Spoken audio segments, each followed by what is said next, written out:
It's time for everyone's favorite D&D show here on the twitch.tv/D&D channel. It's Knights of Eveningstar. Hello. I am your Dungeon Master, Mark SherlockHulmes. Welcome, friends. I'm joined by... Shady's losing it. I'm joined by these wonderful people.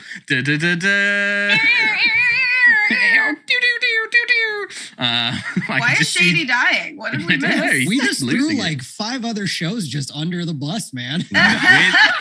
Listen, in their hearts, we're their favorite too. It's true. That's it. That's how it works. Yeah, okay. I was dying between Airhorn Humes and then Nate reacting to what I thought he was reacting to. Sorry. Yes, hello. D&D. It's the hat. I was so distracted by the air horns I didn't even hear the rest of it. Oh my god. Look, it's the energy's there, the vibe's there. It's time to play some kick-ass D&D. I love it. Good to see my good friends. Vibe check done. Just a real quick, it's giving me the power. I've got the power of purple flowing through me. Mm-hmm. You're in champ! Poggers! Full Poggeroni pizza. Poggeroni pizza. Listen, I'm joined by these wonderful people. I've not even introduced them yet, but let's start with comedian Nate Sharp. He's down there, Twitch extraordinaire. We've also got Mica Burton. We've got Anna Prosser, and we've got Jonathan Indovino, a.k.a. ShadyPenguinn, a.k.a. Master of Arceus. Is it Arceus? Anyway, we can't talk about that. I let people pronounce Pokemon how they want just because I think that's fine. Wow, that's really big of you. Thank you. Yeah, I mean, you could call Arceus Ashley, and I won't get offended. It's fine. Oh well, nice. Its new name is Ashley, so. Pokemon Legends Ashley. Legends That's what I'm Ashley. playing today. Yeah. Legends, gonna catch all the Ashleys or something. I don't know. I'm old. Cool. This is Knights of Eveningstar, where we are playing as a group of nobles and advisors in the land of Cormyr, running their own little kingdom of Eveningstar. And it's lovely. It's very wonderful. And everything is totally fine. Everything's really good. And it's going to be great. I have a little recap for anybody, but is there anything to briefly mention before we crack into it? I got like the hyper Twitch energy. No, just ride the wave, Mark. You're soaring right now. You're killing it right now, dude. Lead us. All right, sounds good. So last time on Knights of Eveningstar, during the night, Tarkhal is awoken by Willow Song, an elven maiden he's grown close to over the last several months as Eveningstar has grown.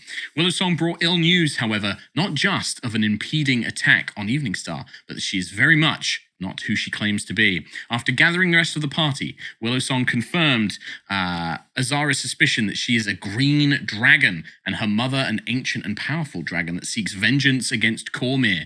Sent to spy on and manipulate the Crownsilvers, Willow Song has grown attached to Tarkhal, and when she learned her mother had grown wary of Eveningstar's growing power, decided to kill him and the others. Willow Song escaped, magically bound to her humanoid form though she is. She arrived just in time to warn the party. They have fought off an assassin, strange abominations on the bridge into town, and the party have finally arrived to their people's aid. With the half-built defenses of Eveningstar and a few remaining guards holding the strange, dragonborn-esque soldiers at bay, Azara, Agnes, Tarkal, Clyve, and Blade Captain Alyssa break through to the town square by the leader of the Draconian forces, seeks to cause as much damage as possible. Da, da, da, da. There we go. There's the recap. Exciting? Everyone happy? Beautiful. That's perfect. Nice. I'm ready. You, the audience may not be able to see this, but you, the players, may be able to. We do have a little bit of a battle map. White Text Friend has been very busy of late, so there might not be as much scene switching. I got there. Scene switching. It has begun. I'm getting there. There might not be as much scene switching as possible, but there is a map for the players.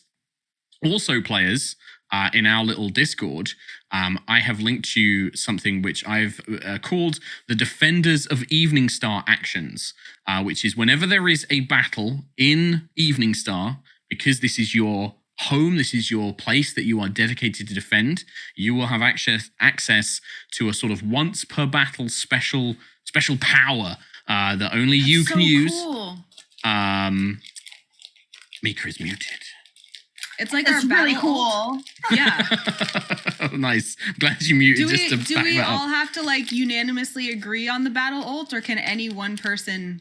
Well, call you it? each have an individual one. So it's, you have like a Oh. personal alt that you can Cool. use. I'm just making sure that Does it recharge if we kill a certain number of enemies? Is it that kind of alt? Like, it does Don't steal not my know. last hits. This is a complete once you've used it, it is gone. You can't use it again for that battle. And it takes well, I think I was going to say like a season in game for it to recharge, right? So like Ooh. if there was another battle in Eveningstar tomorrow, you wouldn't be able to necessarily use it straight away, right? We're playing loosey-goosey with it a little bit. But yeah, so the rules for those, and you can read those out when you use them, are in our little Discord. But there is a little map. But to set the scene, the town square of Eveningstar, which has a large fountain and a small market stall set around it. You can see that there are residential buildings nearby, as well as the Tressim King. You're in at the far end of the marketplace, and you have arrived. And there is fighting going on all around you, right? So you do have militia guards. You do have these weird Draconian soldiers. They are fighting at different points around the city. You know, this isn't just a one battle thing. But what you see before you is that there are a lot of the citizens in the town have fled to the inn and are seeking refuge there, where a small number of the militia guard and a couple of civilians are desperately trying to hold it against what appears to be the sort of main leader and his personal force, or his or her personal force, heading in to try and demolish it. There is a number of figures there. You notice that there are 6 of these strange dragon-like humanoids. They're not dragonborn. They have wings and tails, and they definitely look more draconic than a dragonborn does. There are 6 of them sort of dressed as soldiers with arms and armor. There are 2 hulking, sort of extremely muscular, wide, large versions of these draconians with them as well, advancing on. They've got these large serrated swords and armored tails. And then there are 2 slender, much more senior-looking individuals as well. There's actually a wood elf who's dressed in sort of like ornate leathers and has this wooden dragon mask that she's wearing. And then there is a half dragon as well who is stood there, and they have a giant great axe, and they appear to be the one giving orders. And they were the one who turned around at the end of the last session and were just sort of like, the Lords of Eveningstar have arrived. Good.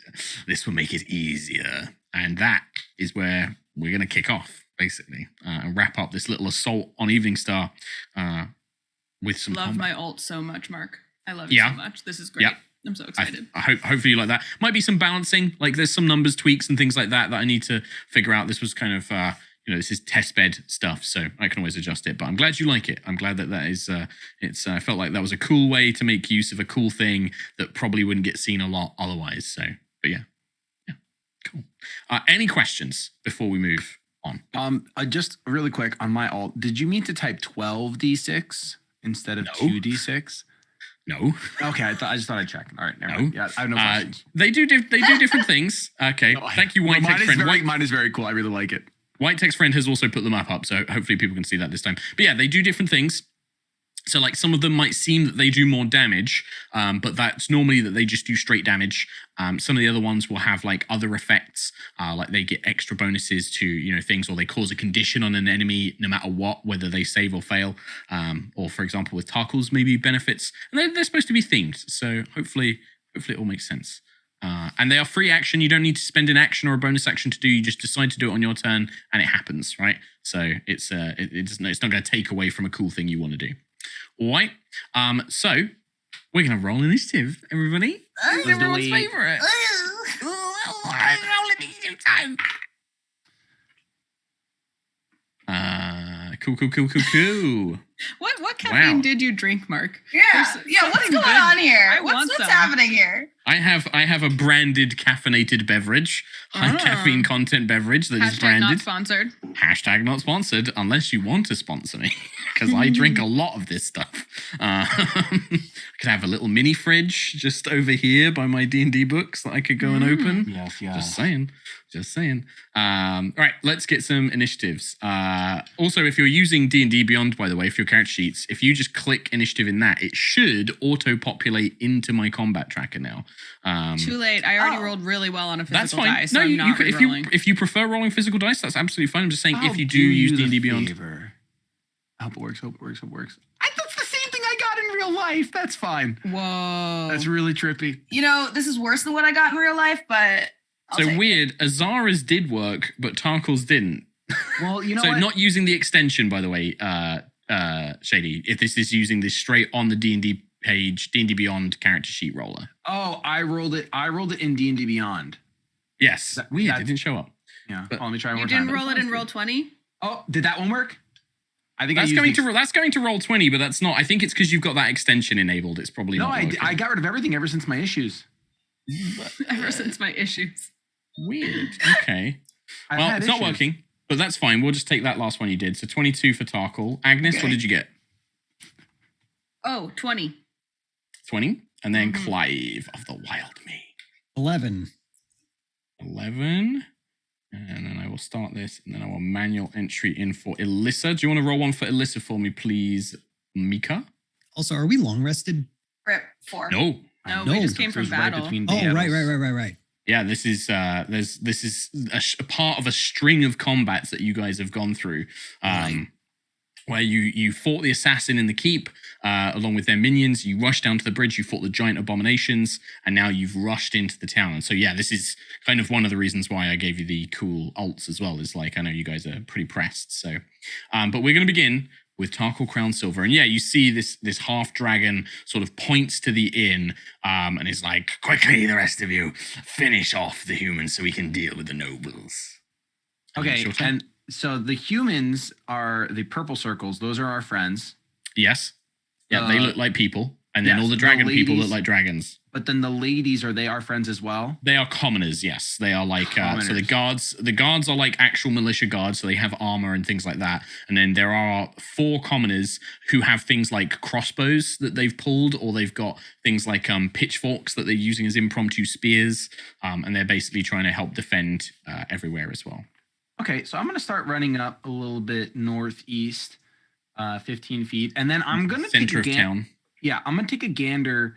Who was the one just talking about eliminating humans so we can take care of the nobles? So there's 2. There's a half dragon who is the kind of like, they're quite tall. They look like they're kind of almost like a blue-white half dragon. You're not quite sure which color because it's very pale and it has these white crested frills and horns. And they've got a giant great axe that they're wielding as well. And they're armored. You know, they look like a warrior basically. The other one that you can see is an elven woman, like a wood elf maybe, dressed in ornate leathers with a wooden dragon mask. Okay. I think instinctively Tarkhal would square up against this lad, the Blue Eyes White Dragon, and I will. We may call the command of the Blue Eyes White Dragon. Yes. And I'm gonna unsheath my Kiss of blue Silver eyes. and try to Nice. Yugi. You can't touch this. Can I say Yugi here? I don't know. I rolled a 26 to hit. We're so bad. 26 to hit will indeed hit that.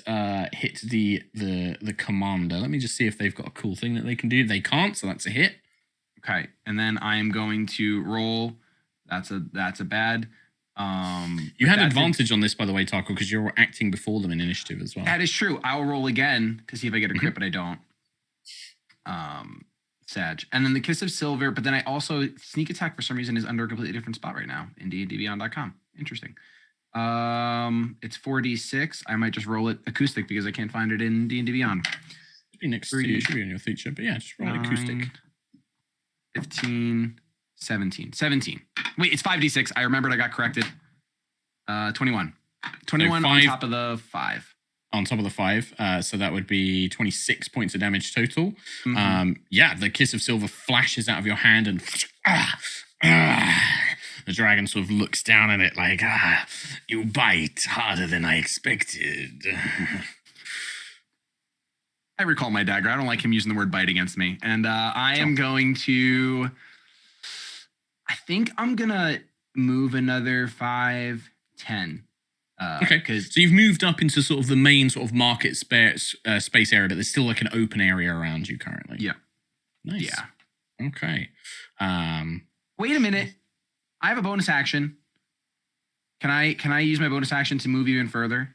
You can dash, I believe. That's your cunning action. So I'm going to move to the tent on the right side and get underneath it.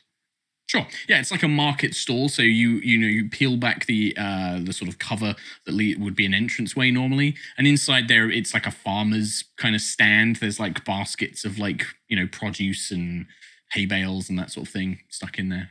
Love hay like bales. yeah, If I move with stealth, that's not a thing right now. That's bonus action to hide. That's the other part of your cunning action is you can use that to hide. But no, they know where you are. Mm-hmm. All right, we next go to Agnis. Then we're going to have an enemy. Then it's going to be Clyve, then Azara. You guys are all pretty much at the top before all the enemies. So She's jumping in ult first, y'all. Okay. She's going in ult first. All right. I can't wait. Can I add some flavor?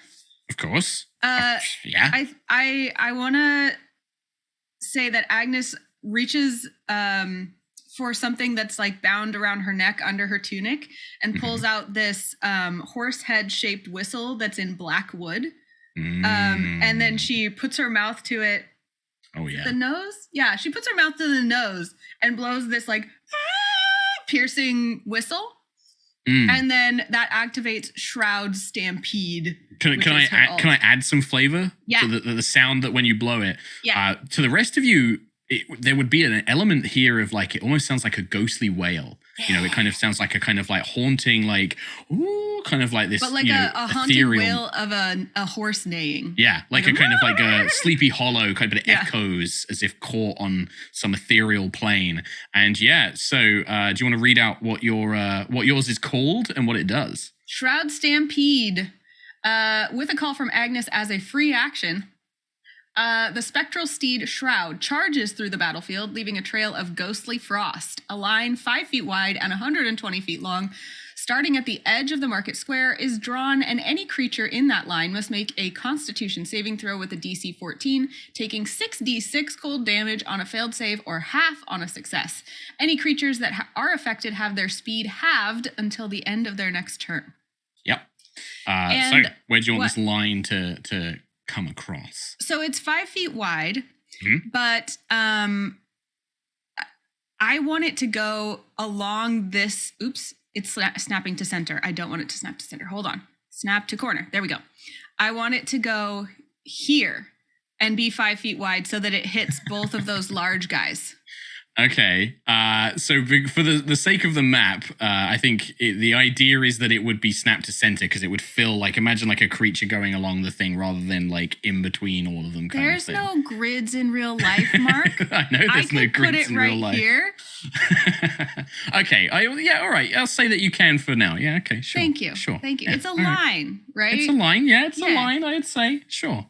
Hell yeah. Okay. Sorry, so I'll tweak this move later. I'll have it do less damage. I'm joking. Just runs right through. Cuts right across the middle of the town square. So we've got 1, 2. So if you just want to pop that down again for me, Agnes, so I can see exactly who this hits. Oh yes, it goes from here to here. So we're catching 3 of the regular-looking Draconian soldiers, and then the 2 big lads. And this is a Constitution save, I believe. Yeah, DC 14. Cool. I'm just going to make 1 save for all of the little dudes. Okay. That's a natural 20 for 21. Oh, come on. And then for the big guys, this is going to be a 18, unfortunately. So it still does half damage, and they are all slowed, as it does still take effect. But unfortunately, yeah, these guys, they do seem to be pretty tough for soldiers. Like the cold obviously does affect them, but they do seem to be somewhat inured against it. That was cool. Thanks for giving me the horse, Mark. That's totally cool. And that's a free action, so I still take my turn, right? Yeah, do you want to roll that damage for me as well? So they take 66. half. I'll do it on D&D Beyond, where it's never been easier. It's never been easier. Never. They don't sponsor this show, but I still love it. 20 points. From 66. So 10 points of damage to 3 of the regular guys, and then the 2 big guys. Yeah. So 10 points of damage there. Whoops. It's too much. 10 points of damage here. And 10 points of damage here. 10 to these chaps as well. Okay. So Shroud comes streaking across after you blow the whistle, but yeah, now it's your turn, Agnes. I often make the mistake of not using my very first turn to summon Candor, my wildfire spirit, and I am not going to do that today. So I'm going to use my action to summon this bird made of fire. And flaming sort of hummingbird-esque figure. And I am going to use my movement to, let's see, go like, I will take cover behind this box here. So there's like a southern area of the, I like narrating it just for people that are listening, not watching. There's like a kind of a small like merchant stand with some crates on the southern edge of the town square. Looks like some eggplants and carrots. Yeah, eggplants, carrots, that sort of thing. And yeah, you can just take kind of like a little bit of cover. This thing's going to provide about half cover from any sort of ranged attacks or anything like that. And then I believe that Candor gets to take their turn, right? Because they go right after me. I know that's with your conjured spirit, and I totally trust you. I'm just going to check because the wildfire is something that I'm still getting used to as well. Yeah, it's new. But it's very new. In combat, it shares your initiative, but it takes its turn immediately after yours. The only action it takes on its turn is dodge, unless you use a bonus action to command it to take another one. So he can't. Yeah, so you have to use your. So you can't. So he has to use your bonus action, which I think you still have. Yeah, I do. To use to command him to use Flame Seed, basically. Right. Great. Ooh, but I could use fiery teleportation if I wanted to. You could do as well. Yes. Do I want to be anywhere else in this battle? I don't know. I should also get you a little token for Candor as well. See if I can find one. Get like a hawk or something. Let's see. I think I will actually. Oh, and Candor has movement as well. 30 feet. Yes, 30 feet of movement. I'm going to give you. Let me see. Hawk. Can be edited and controlled by Anna. All right, so there's this little hawk now, so you should be able to move and control them as necessary. Cool. I am going to go ahead and use fiery teleportation. And I'm trying to take myself into an even more advantageous area of the battle. So I think this, there's a cart with like big cheese wheels in it on the left side. Would that offer me like, how much cover would that offer me? So I'm just going to look at your movement here. So what's your movement speed? I'm here.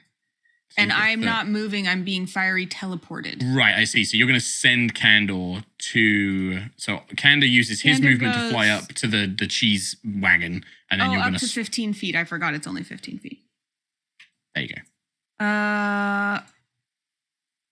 That's not very far. It's not very far. No, so never mind. We're going to use Flame Seed instead. So Candor's going to move...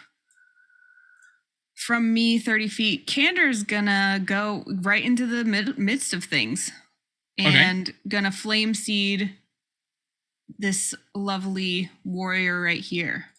So that's a ranged weapon attack with my spell attack modifier to hit, which my spell attack modifier is 8.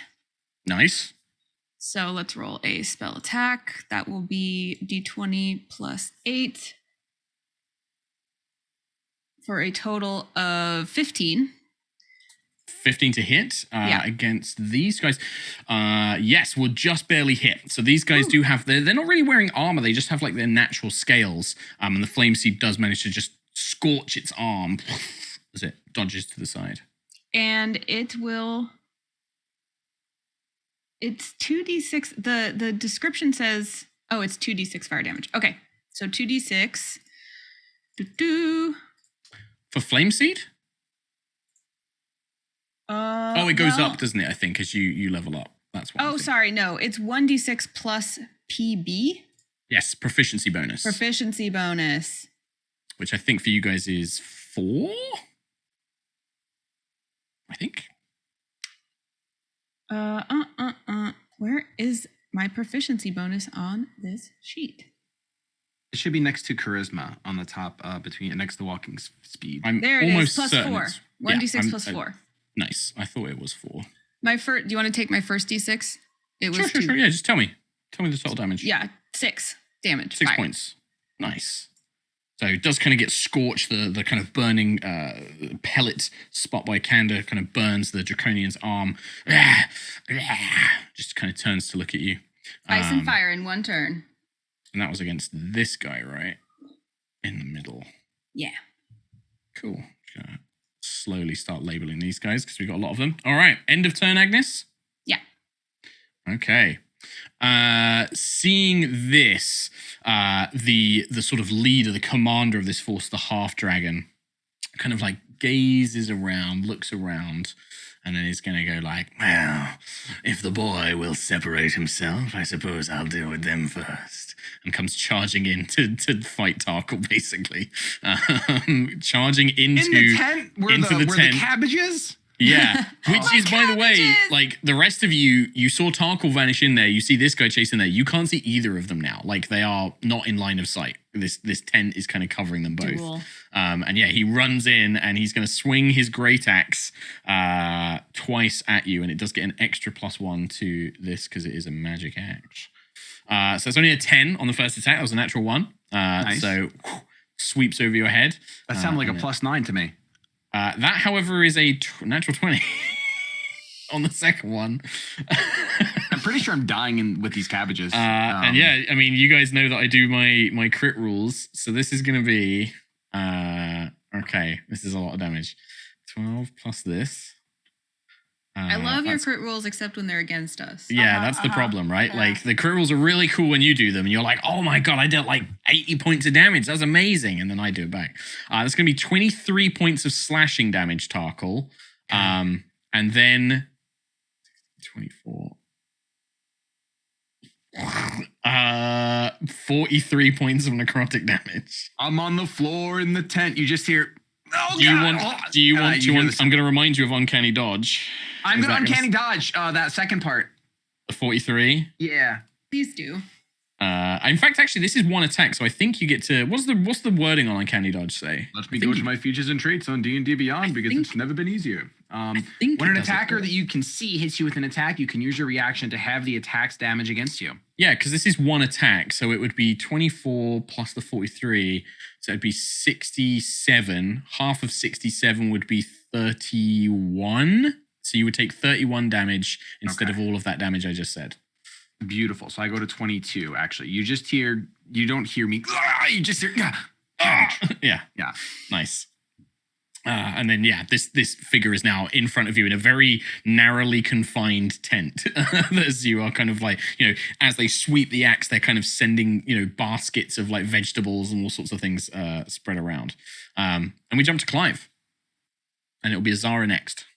So there's this like big guy up here, like above There's a the couple of tent. big guys. Yeah. And these things like they look quite slow. They do have slightly smaller heads than the other dragonborn, and they're kind of like, and they've got these long serrated long swords and armored tails. I think that's 45 feet, 5, 10, 15, 20, 25, 30, 35, 40, 45. 45 can get you there. Yeah, 45 gets you in Sweet. melee. Also, as he's walking, adding to the flavor, he's like just kind of jumping as he walks, just spamming jump, and you hear him repeating, "Ultimate's ready. Call of the wild man, ready to go. Rip roaring ready." Rip roaring ready. Clyve is 100% a MOBA character. Like if Eveningstar just was jumping. a MOBA, like with the long sword and shield. Ult's ready. Nice. All right, I'm going to attack. Yeah, this guy's like kind of covered in like partial frost, and he like turns like kitty smash. Oh well, I'd like to rage at that. Okay. All right. So, Do you want to roll on your rage table? do Which you totally already had up, right, Nate? absolutely. I was 100%. frantically typing guys are the worst. something else. La la la. Okay, let's roll this 8-sided dice. Sorry. Okay. Whenever a creature hits you with an attack roll before your rage ends, that creature takes 1d6 force damage. Nice. Free little bit of damage anytime somebody hits you. Mm-hmm. And then time to swing. Does he look dragon-like? Yes. Oh, yeah. Apart from the elf, they are all very dragon-like. So this will be an extra d8 damage if you hit. Sweet. Nice. I will swing Ebon Scorn. Oh yeah, I'm going in rip roaring. I'm gonna reckless. Okay, advantage. Mm-hmm. Oh yeah, give me that advantage back. Okay, so that's a 17 plus 9, so 26. That will definitely hit. Yes. Right. Yes. So 1d8. It's 1d8 plus 5 plus 3 for my reckless, and then plus another d8. So 2d8 okay. plus 8. Okay, cool. Let's do that. Ooh. 7, 8, so I rolled 13 plus 8, 21. 21 points. 21. Sick. Ebon Scorn carves through this thing's flesh, and again you feel that sense of satisfaction as it tastes dragon scale. Mm-hmm. And I'm gonna swing again. Go for it. Huh. That's a natural 20. And you're a barb as well, so you get the critical. So, geez. Okay. So what would your normal damage be? It'd be 2d8 plus 8, right? Mm-hmm. And then you get brutal critical, which is another d8, and then normal critical, which is another d8. Mm-hmm. So that's going to be 4d8 maximized is 16, 32 plus 8, 40 points of damage. Now roll 4d8s. 40 plus 4d8. Okay. If you say so. I don't know what's more impressive, that damage or the fact that you just did that math in your brain. I've been playing D&D a long time, and I can't do any other math. If you ask me to work out equations or angles or Pythagoras, can't do it. You ask me to add up attack rolls very quickly, and I'm not too bad. See, here's the thing. I've also played D&D a long time, and I still can't add up attack rolls, so I'm still impressed, Mark. But I think the different when you're a DM, there's a lot of maths. That's true. That's true. That's a rolled 22. So 62 points of damage. Yes, sir. So with one sweep, it kind of, the first blow, Clyve, you actually drive this thing down to one knee. Like you kind of swipe its leg and it kind of collapses to one knee, which brings its head in perfect range for you to just one, muscle flexing strike as the blade cuts through its head and through its neck. And you just watch as the head rolls off. As it does, and this thing dies, its death throes. I need you to make a dexterity saving throw, please, Clyve. Is this something I see? It is, so you will have advantage from danger sense. Dirty 20. Dirty 20, okay, so you're going to take half this damage. Sweet. Which is going to be 4 points of fire damage, so not too much there at all. As this thing dies, its body erupts into flames around it, and it completely just disintegrates. There's no body left, just this serrated longsword. As it... Is there even like a pile of something left? Ash. There's it burns up in this bright flare. It just is consumed by flame. Maybe you actually would leave a really blackened, charred, unrecognizable corpse. May I teabag as a free action?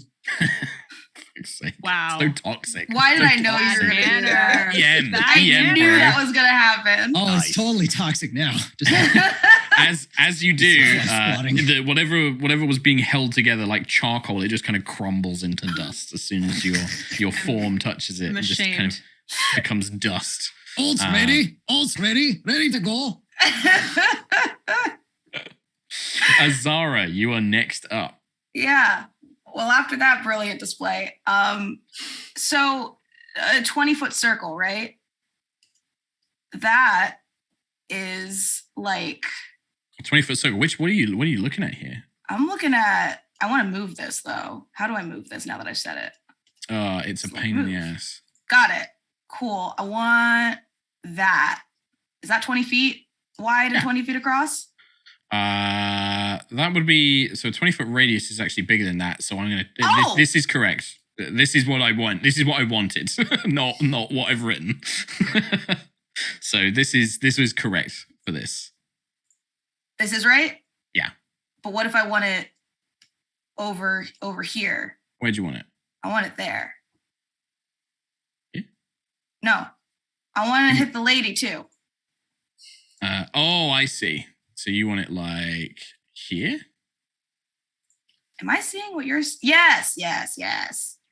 So it's kind of in the middle of the town square, striking one of these soldiers, the big brute, and then this elven speaker. Yes. Okay, cool. Yes. What are you doing? I'm going to fireball.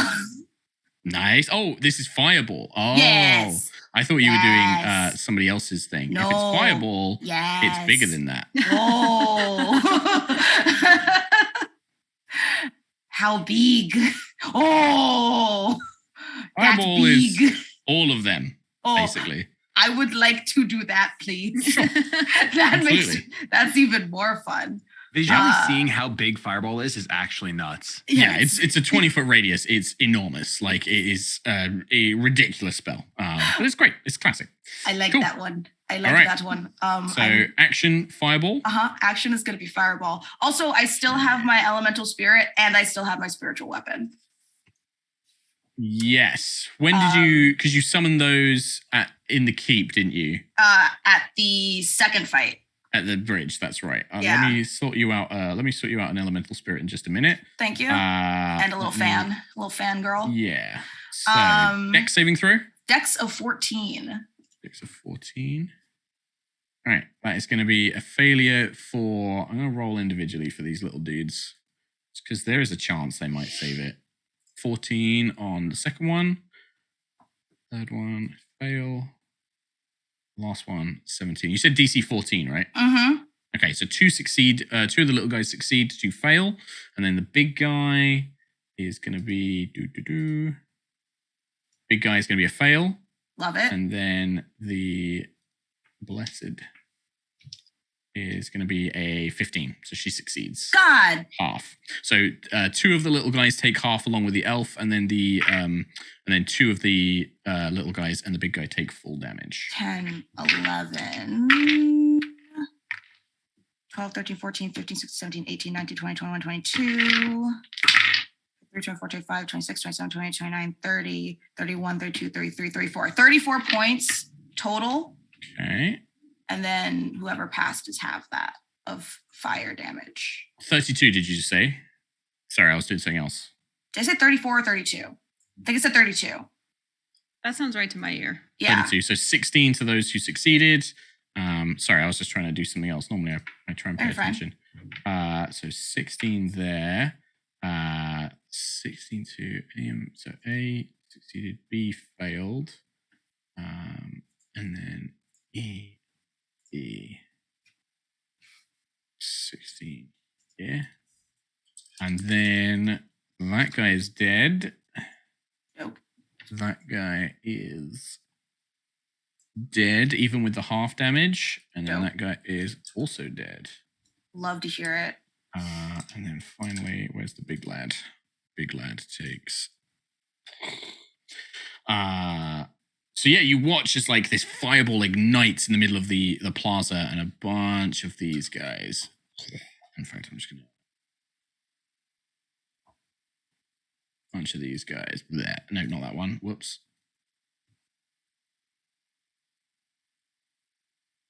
This guy's still there. So yeah, 3 of the smaller soldiers just are burnt to a crisp. The large figure kind of takes like a blow of the thing. You can see their sides and their scales are completely savaged by this flame.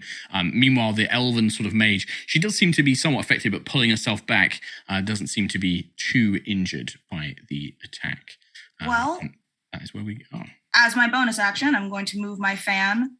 How far can I move my spiritual weapon? Leave like 90 feet. Love that for me. Is that the spell range, though, or is that what you can move it? Because the spell range is the, spiritual weapon.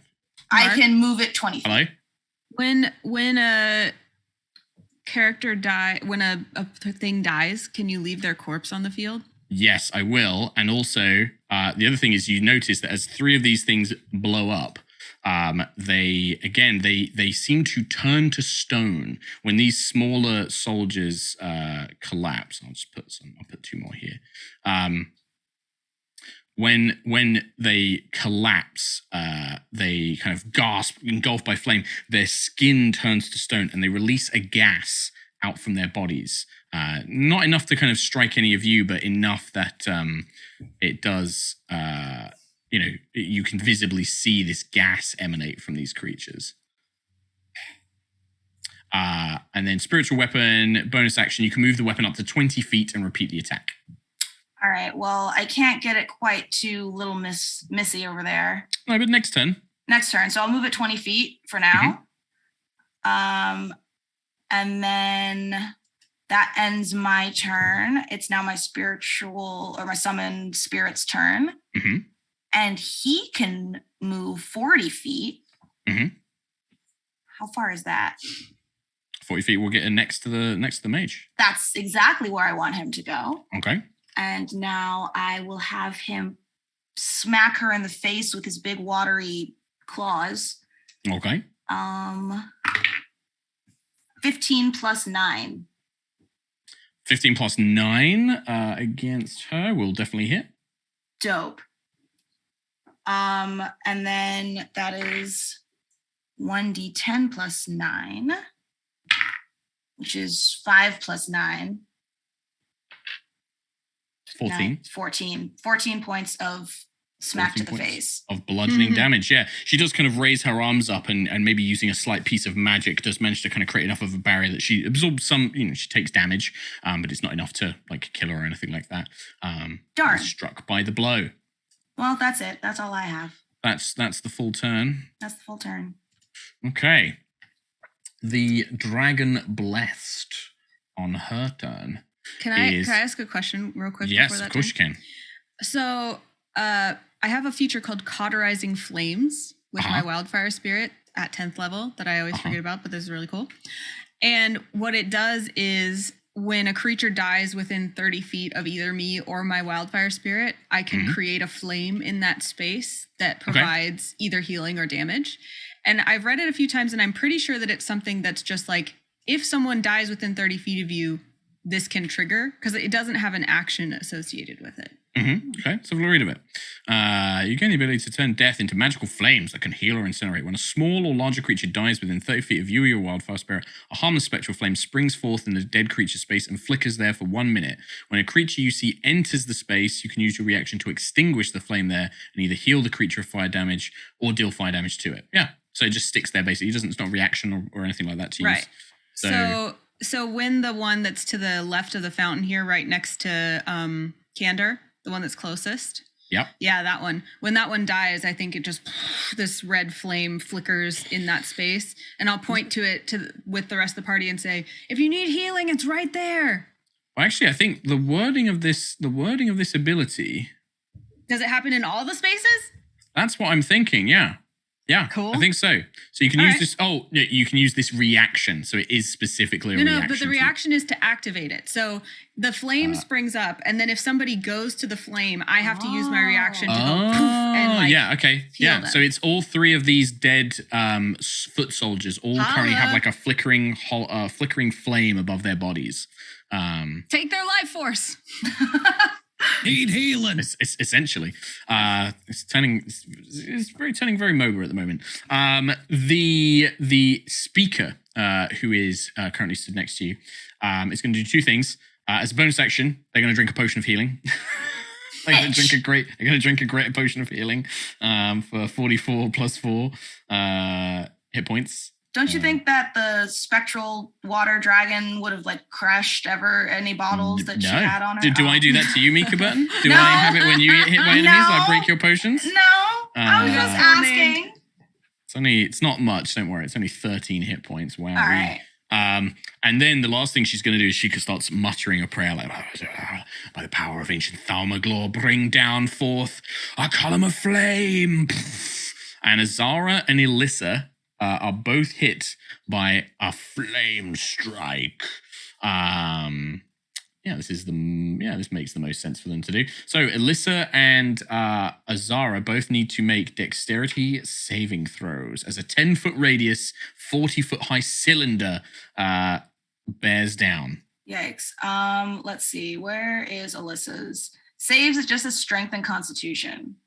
So it just uses her Alyssa Dawn Whisper. So yeah, she basically just, it's a flat D20 roll. She doesn't get any bonus to this. All right. Well, Alyssa got a 1. Okay, so she's gonna take the full amount. Yeah, I got an 18. Okay. 18 means you take half damage from this. Okay. This is 46 of fire and 46 radiant. Yikes. So that's 15 fire damage. Alyssa has like a different health point because she's at 4 out of 7. Yeah, so she is going to go down. Okay. So that's 15 fire and 17 radiant. So half that for you, that's going to be, because you don't have resistance to either of those, do you? That's 32, so you take 16 points of damage, Mica, Azara does. And then unfortunately, Alyssa kind of like falls unconscious as she does not avoid this. Like you throw yourself to the side and she is engulfed by the flame. Well. And it will be Alyssa's go next. I will make a secret roll to see how badly she goes. Oh, interesting. Then, as Alyssa is bleeding out, a number of these soldiers are going to turn around. Just these regular-looking foot soldiers, those who remain. And yeah, they are going to come in to try and start fighting. Clyve is pretty damn scary, but these guys are going to advance on Clyve, 2 of them at least, while meanwhile, one is going to come towards Agnes at the very bottom. Can they reach Agnes? No. Hell no. They're going to dash and get around next to you, Agnes. They just kind of get into your face. They're drawing blade as they run up to you. But the ones fighting Clyve are both going to get to make attacks. And they have advantage because you are reckless. So they get 2 attacks each. So this is the first one attacking you, Clyve. With advantage. I think that's going to hit unless I roll a natural 20. 21 to hit. Yep. It's just going to be 6 points of piercing damage, which you would half because you're raging. So 3 points of damage. And then the next one with advantage is going to be 13 to hit, which I think is a miss. Oh, wait, no, 13, sorry. Yeah. Yeah, that's a miss. That's a miss. And then the next guy next to him makes his 2 attacks. 14 is also going to be a miss, I'm pretty sure. Also, the first guy's going to take 1d6 radiant. He does, yeah. And then the next guy also misses. Okay. Like with all of his attacks. They're just like trying to stab you with these short swords, like in a flurried sort of frenzy. But not able to get past your new armor from and shield. Hell yeah. Cool. How much damage to that first guy as well? 4. 4 points. So yeah, starts swinging, doesn't break the armor. He's just like, good try, good game, good effort, very nice. Thank you. Nice. Hello. Okay. The big fellow, on the other hand, kind of turns around and does like out sort of like a and is going to charge as best he can. His movement speed is halved, but he does have slightly more, which means he's got 20 foot. He just barely reaches Clyve and gets next to his companion. And then this thing is going to try and, again, it brings these 2 serrated sword attacks down on you, Clyve, and it's going to sweep its tail at you. These will have advantage as well. Because of reckless. So that's a 22. I'll just see if I get a crit. I do not. So 22 to hit on his first serrated sword. Okay. So this is going to be 15. So half that to 7. And then he takes D6. So you take 7 points of damage. This guy takes D6. Which is a 6. 6. So he gets rebuffed by this weird force that's surrounding you. And then he swings his sword a second time with advantage. That's a 17 was my highest. That does not. Okay, so you parry it with Ebb and Scorn. And then last thing is he sweeps his tail, which is covered in these armored plates. And he's going to swing that around to you. And you know, it's really bad. Bad rolling on my part. That's only a 13. So you kind of leap over the tail as he kind of swings it around to try and strike you. As he does so. Well you played. hear roaring coming from the other side of the street, and another one of these fellas, comes charging and does spend their whole movement basically arriving, but they are now in the mix. As we go back up to the very top with Tarkhal Crownsilver, who is alone in a tent with this evil-looking fella. Okay, so I've had some thought, and I don't know if this is going to fly, but I'm going to look at Blue Eyes White Dragon. I'm going to look up and take note of where he is. And I'm going to, if I can for a free action, pick up a cabbage and just toss it at him. But really, I'm going to use my bonus action to disengage and back out. Distract him. You throw like a basket of cabbages in his face. He like brings up a clawed hand, and then in that you've like distanced yourself away. I love that. That's cool. And then I want to, I want to move out of the tent, and then I want to like do a backflip onto the top of the tent right here. Is the tent strong enough to hold? Fancy boy. That's an acrobatics check, my friend. Okay, I'm gonna try it because I think this is like Legolas walking on the snow, right? Like you're trying to balance on the beams that are hot, like the crossbars holding up the fabric. Yes, that's exactly what I want to do, and it was a dirty 20 actually. 17. Dirty 20. I mean, it's like whoa, any kind of like even if you're attacked, even if it doesn't necessarily hit, if you're attacked, it might. You might have to check again to see if you can hold your balance. But for now, you're balancing on it, yes. Okay, and now with the knowledge of where this man's is, if I use my action to attack through the tent, would I actually be able to surprise him? You won't be able to get surprise. Surprise is a very specific thing. I know. I thought I was doing cool enough stuff to get that, but I understand. It's like an interesting situation because he doesn't know where you are, which means that he kind of counts as being blinded, which means your attacks against him have advantage. And you specifically were like, I want to memorize where this guy is. Totally fine with that. So you know where he is, but there is like a bit of cover because like the tent, this is thick fabric. Like he might like gain a little bit of cover. So I'll say you have advantage on the attack roll. He gets a +2 to his AC, and then that will sort of like balance out, I think. So you're kind of like throwing the knife through to try and strike him. That's fair. But you would have advantage, so if it hits, you'll do sneak attack. Okay, and I'll roll on DNDBeyond.com where it's never been easier. Is that a 20? Is that a crit? That's a crit. That's a crit. I mean, if it's a nat 20, it's a nat 20, my dude. Yeah, did it come up on roll 20 for me? It did. Or no? It did. Okay, cool. Yeah, nice. It did. Okay. Yeah. Sweet. So even defended, like this guy is like, he's like looking around for you, and then there is just this flash of silver. So the base crit damage then, because I have sneak attack, is 42. Right. Okay. And now you roll the dice. And then I'll roll the dice. It's gonna die. Oh my god. Maybe. Which is Die a lot. well, the D&D's do adding the fake crit in, but this is 4 from the 2d4, or it should just be 3 then. Okay, I'll ignore those rolls because D&D Beyond's being well, D&D Beyond doesn't do the crits the way I do. D&D Beyond. Yeah, it's been easier. Yeah, it's been a little easier. It has been this is the D4. I've made it complicated. It's my fault, Nate. It's my fault. So that was a low roll. That was a total of 15 extra damage. So 41 plus 15. So it's 56. Nope, 55. 41 plus 16? 15? I'm not here right now. I'm sorry. Okay, and you're done. That's all your damage. That's all my damage. 55. 55. All right. I'm sorry, it's not. There's also the poison. I'm doing the extra D4 poison.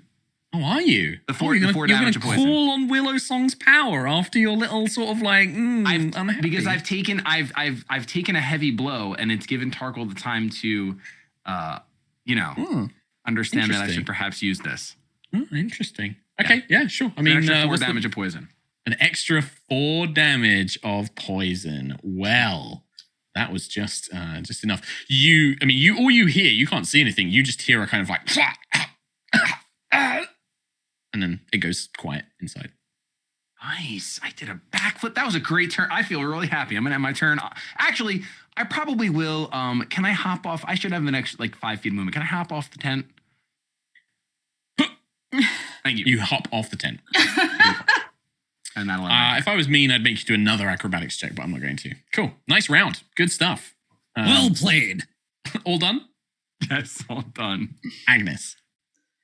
All right. I'm going to use my bonus action first to command Candor to fiery teleport me away. So Candor's going to come over here, hang out with me, and we're going to go poof.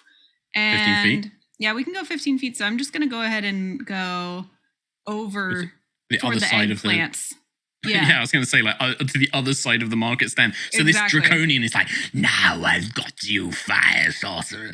Where did she go? And it's like looking around, unable to see. Also, when we leave, he has to make a dex saving throw, or he takes 1d6 plus 4 fire damage. This is the fairly uninjured guy. That's a 6. It was on a 16. It rolled to a 6. Yeah, does not make it. So 1d6 plus 4 will be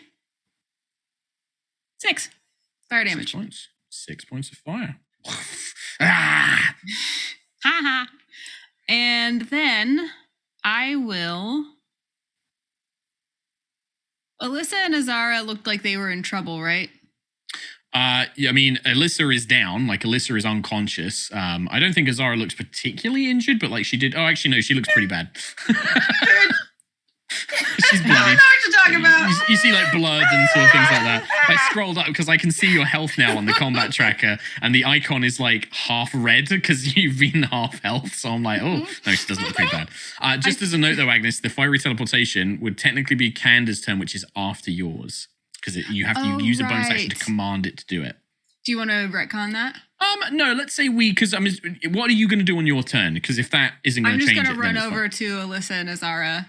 Okay, so that would slightly change it because obviously you have a guy next to you for that. Mm-hmm. So yeah, let's retcon that ever so slightly because it wasn't like a load of damage. So let's see. I'm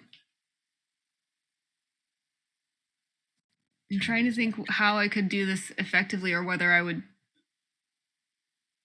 because you could just risk an opportunity attack, right? Like these guys, like you've seen like Azara like destroy a bunch of these guys in like one fireball. These look like the kind of grunt soldiers. You could risk an opportunity attack and just, run away and risk being hit. But Yeah, I was just trying to think if I could do anything at range. Yeah, But healing I think word. I only have. Is it I don't range? think I have healing word. You've just got cure wounds. I think so. Yeah. Yeah, I only have cure wounds, so I'll risk the opportunity attack. Sure. I mean, this guy will take a swing. These guys aren't particularly. I mean, watch me roll a natural 20 now. No, there's a 4, so 7. So you kind of like leap back and. Same thing happens. He's like, "Ha, I've got you," and then he's like, "Wait." Yeah, kind of like flaps in his face or something like that, and then you back off. Yeah. Cool. So I'll just run over here, and I'm gonna start with Alyssa because she's down. So I'll cast Cure Wounds at the second level. Okay. So you don't need to necessarily worry about tracking, because we don't track Alyssa's hit points like as detailed as your guys. She gets 2 health levels back. Okay, well, she gets 1 health level back. Never mind. Second. Okay, 2. So she's got 2 health levels. Cool. And then it would be Candor's turn since we retconned that. So Candor is gonna spit a little fireball at this lady that the water spirit is trying to deal with as well. Like punch, yeah. She's definitely taken some blows.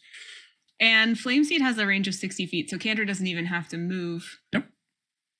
And that will be 1d6. Oh, you do an extra like D8 of health, don't you, when you heal with healing spells, right? Yes. Hold on. I always forget because it's an extra. Whenever you cast a spell that deals fire damage or restores hit points, roll a D8 and you gain a bonus equal to the number rolled to 1. Yeah, so it's basically an extra D8. So 3 health levels for Alyssa. Nice. I always forget that it also deals extra damage. Fire damage on spells you cast. Yeah. Oh right. Yeah. Not when Flame Seed goes off. No. Okay. Unfortunately not. Flame Seed's just like a little. Yeah. So this to hit is going to be Flame Seed will be 11. Fortunately not. She kind of dodges to the side as the little pellet of flame scoots past, probably kind of like setting fire to some crates or a patch of ground. Then also Candor's going to go ahead and float over to Tarkal. Okay, sure. Yeah, just I think move that's them where you 35, like. 10, 15, 20, 25, 30. Yeah, I think that's right. Okay. All done? Yeah. Okay. From inside the tent where Tarkal you saw Tarkal kind of jump up, you hear a kind of disembodied voice, just this kind of like roar, like, "Now arise." And walking out is the figure, Tarkal, that you had been fighting. But now you can see this kind of like gaping, gashed wound down their neck. Their neck is nearly severed, like, or it's like maybe it's like gouged through part of their skull. Their eyes are glowing with like a green flame, and like green mist is like pouring out of their mouth, and it staggers out almost like a zombie, right? It kind of just staggers out and looks around. Ah, boy, causing no end of trouble. And let's see here. Ooh. Yeah, it's going to face itself, and Tarkal and Agnes, it just opens its mouth, and it seems to the jaw unhinges unnaturally wide, like it kind of stretches out, and this black-green gas projects forward. I need Agnes and Tarkal to make wisdom saving throws. Do you mean candor? No, and candor as well, actually. All the way over here? Yeah, this thing is a 30-foot cone. It just... Candor, does Candor make saves against that kind of stuff? Candor, I think, yeah, he does have hit points and things like that. So you've got his stats. He has to make hit points. Azara, you are just on the edge, and like you and Azara Alyssa are just out of range of this thing as the gas reaches its end, hitting Agnes. What kind of save? Sorry, con? Wisdom saving throw, please. Yeah. So Yeah, this looks like gas, but as it touches you, you feel like your life force being stolen away. Candor gets not very much. Candor gets 8. Poor burb. What did you get? I get 13. What does Both of us Tarkal did get? not do well. I got an 8. Oh, you're all taking full damage, and you are now all frightened of this figure.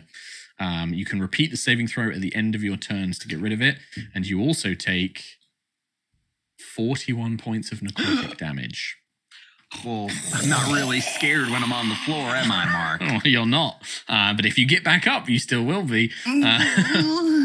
I imagine that Agnes is like healing Alyssa, and then this hits her from behind, and she just like falls to one knee because she's almost down herself now. Yeah, but you were basically kind of protecting Azara and Alyssa from this because you were right in front of them, and like the gas sort of just hits you on the very edges of the when field. The druid is the tank. Does this count as an attack? It technically does, yeah. Can I uncanny dodge? I mean, yeah. And it was 42 damage?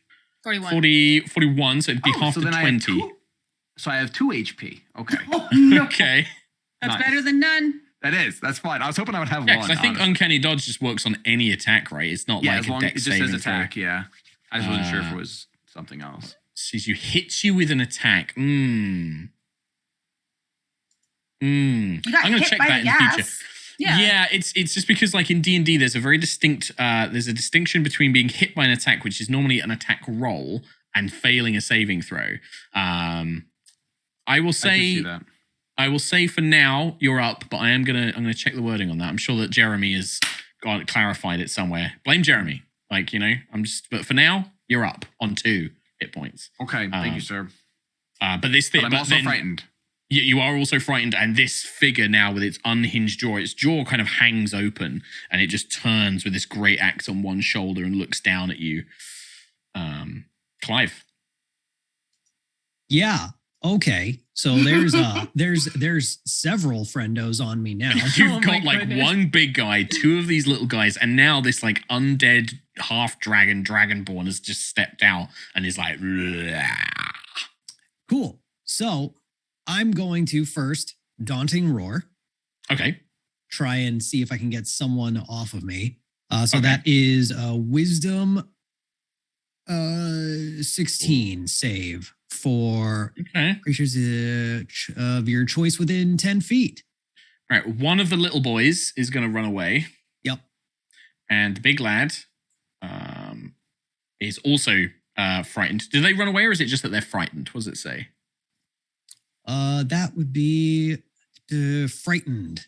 Okay, so yeah, they begin sort of like, they look at you with wide eyes, like, they don't immediately run away, but they are frightened of you. One of the little guys succeeded. The creature that's just appeared behind you, not at all affected. Just doesn't seem to care about the roar. Just like turns its head and then looks back to Tarkal. Well, Forgot to take Cander's turn. I just realized. well, You did. You flame seeded. I did. You missed. Oh yeah. Sorry. You did. Totally Did Candle interrupted die, for by yours. the way, from the damage? Oh wow! I didn't even. Because it was 41 points. 5 plus 5 times my druid level. So that would be 55, 56. So no. Okay, so just keep a note that they Yeah. took 41 points. Right, Clyve, sorry, continue. I'm gonna swing at the big guy. The big lad? Yep. Big lad. for And I'm gonna reckless on him. I love Probably it. not the smartest thing, but whatever. No, but that's barbarians, man. Like, get that reckless in. That's another crit. Well, okay, I'm just gonna kill him, Nate, because he had like 9 hit points. We don't need to do all the math. I do need you to make another dex saving throw as this guy now bursts into flame as well. I also technically have to make it for one of the little lads and the lady next to him. Hell yeah. That's a 15. That's still gonna succeed. She also Okay. succeeds. And then the little boy also succeeds. So it's half damage to everybody. 3d6 of fire. That's going to be 13, so 6 points of fire damage to pretty much everybody. All right. And then Call of the Wild Mane ready to go. Okay, nice. All right, so you one strike. I mean, you've got another attack, by the way, dude, because you killed the large fella. Well, But then you still have your guy that second doesn't attack. seem to care. Okay, sure. It's kind of irking me. Sure. That's a 17 to hit. 17 against this, but it's not a hit. They kind of like, they're not even looking at you, and the great axe just comes up, and like without them looking, they just and they look at you with this kind of, this horrible sort of like nearly decapitated head and unhinged jaw. They just look at you and then turn away. All right. Well, then Call of the Wild Mane ready to go. Okay. So tell us what does Call of the Wild Mane do? With a roar from Clyve, Baragon and Ares launch a pouncing attack against one enemy of Clive's choice on the battlefield. Target must make a DC 14 strength save, taking 3 D10 slashing damage on a failed save or half as much on a success. Creatures knocked prone regardless of the save. Yeah, nice. So who do you want to target with this? Which enemy? This guy that just did not care about my attack. The big scary undead dragon. Okay, strength saving throw. Yep, 14. That's an 18. This figure seems to be incredibly, like, supernaturally strong. So Beres and Aragorn basically Clive lets out this roar, and in very video game anime style, you just hear like these flashes of stealth as these two lions both cross over, kind of, and then they dash off into the fight. But they leave these these gaping wounds, but doesn't seem to be as affected. So that's 3d10 slashing damage, and the undead is knocked prone. But sadly, so it's 14 slashing halved. So halved, so 7 Yep. points. So yeah, they kind of Beres and Aragorn rush past, slash. They do knock it to the ground, but then they disperse off into the distance. Sweet. Now he's prone. Now he's prone. Nice. End of turn. End of turn. Azara Mithras. Yes. You said this man is undead, correct? They certainly look it. They certainly seem to be undead. They have like half their head hanging off. And their eyes are lit with green flame, and mist is pouring out their mouth. Also, just in case this affects anything, that big guy who just went down would also have a Little health fire. flame. Nice. Cool. I have a lot of things I want to do all in a row, so we're gonna rapid fire. First, as a free action, I'm gonna Winds of Airdrie Fania, which the description is with a prayer from Azara. As a free action, divine wind blows through the battlefield, invigorating the people of Eveningstar. Every friendly creature heals 2d8 plus 3 hit points and can immediately move up to 20 feet without provoking opportunity attacks. Dang. So as a little flavor text, I'd like to think that Azara holds her hands to her little bracer and prays to her goddess, and like a little song floats through the battlefield that only friendly enemies can hear, informing them of the fact that they can move at will. I just got chills. Just That's so good.